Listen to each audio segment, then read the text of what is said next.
काँग्रेस जनता पार्टीनं नीट पेपर फुटीच्या मुद्द्यावरून सरकारला घेरलं आणि थेट शिक्षण मंत्री धर्मेंद्र प्रधान यांचा राजीनामा द्यावा लागला।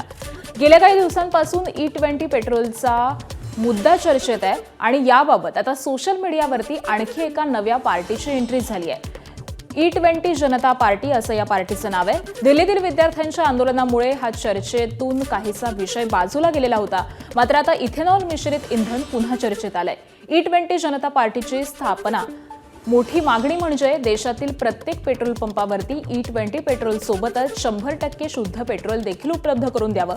सोशल मीडिया हँडलवरील पोस्टनुसार त्याची सबसिडी, मोफत इंधन किंवा इथेनॉल मिश्रित पेट्रोल बंद करण्याची मागणी नाही।